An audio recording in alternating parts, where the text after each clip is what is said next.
By midnight, the argument no longer sounded like two married people fighting. It sounded like something collapsing.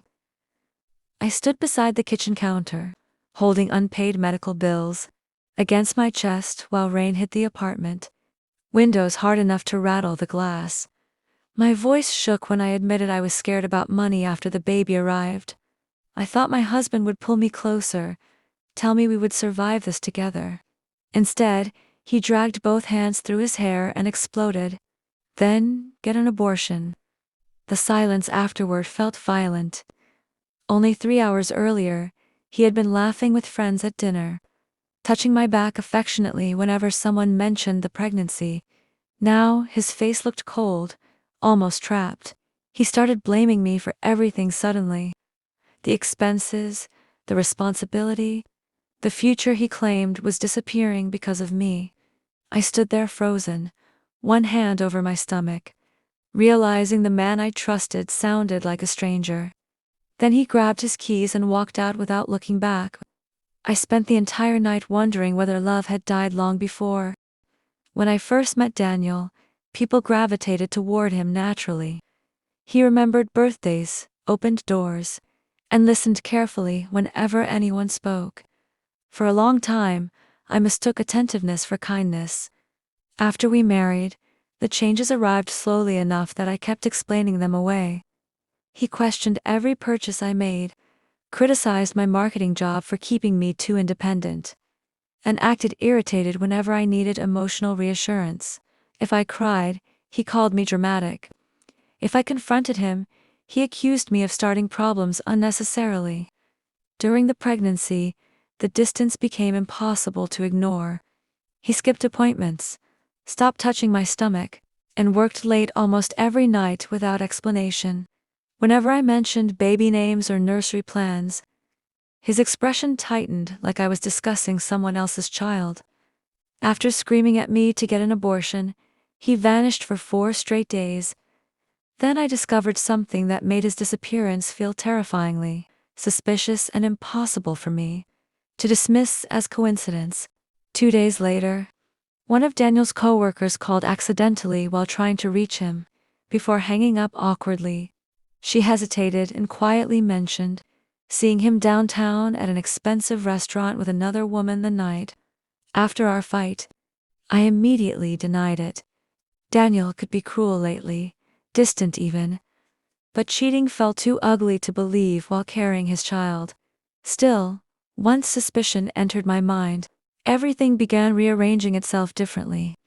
The late-night phone calls he always answered outside, the overtime shifts that never seemed to increase our savings, the way he flinched whenever I touched his phone, even the emotional distance suddenly looked rehearsed instead of accidental.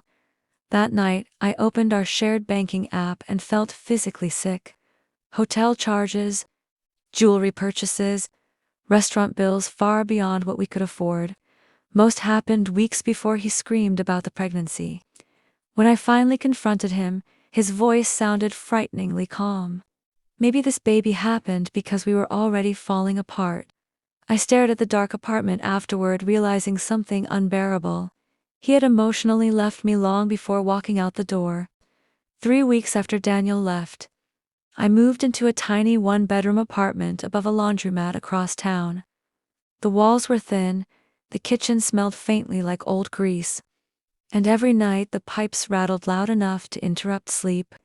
Friends helped when they could, but most evenings I sat alone on the edge of the bed staring at unpaid bills while my son kicked gently inside me.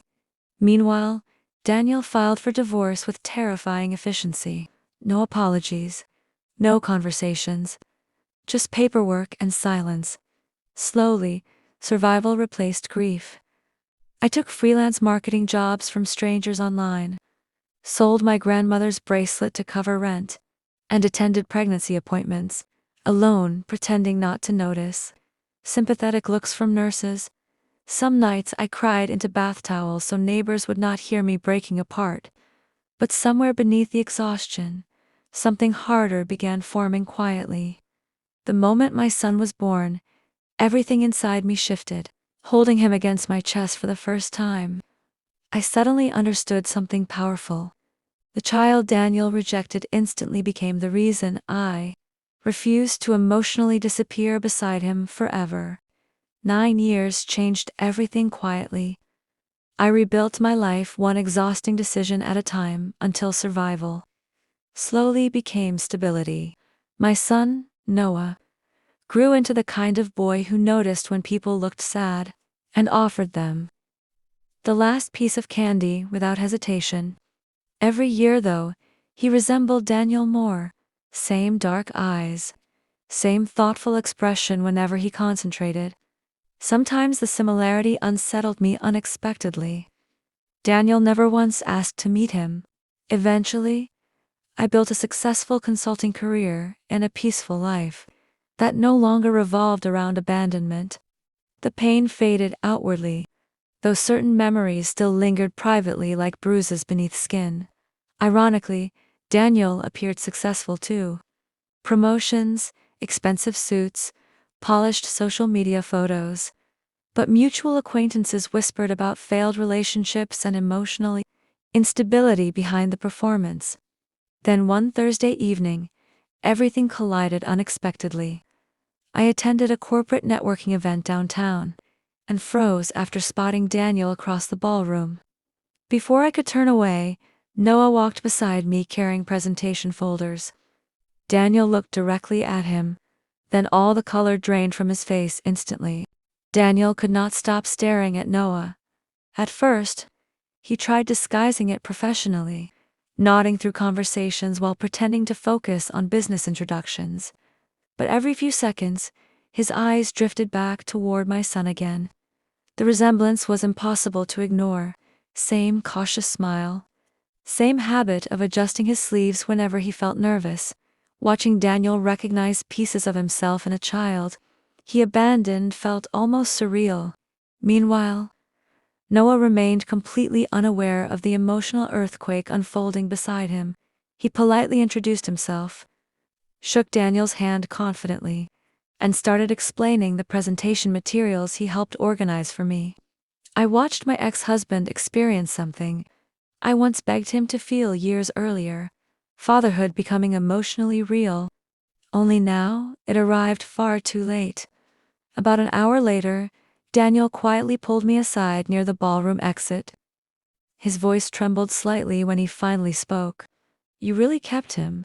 The sentence hit harder than anger ever could. In that moment, I realized he had emotionally erased both of us long ago just to survive his own guilt. For the first time, shame completely shattered his composure. They met 3 days later at a quiet cafe near the river where nobody from their old life would recognize them. He looked thinner, older, emotionally worn down in ways expensive clothes could not hide. Gone was the sharp confidence that once made her question her own instincts. Now he spoke carefully, like a man terrified of hearing himself tell the truth out loud.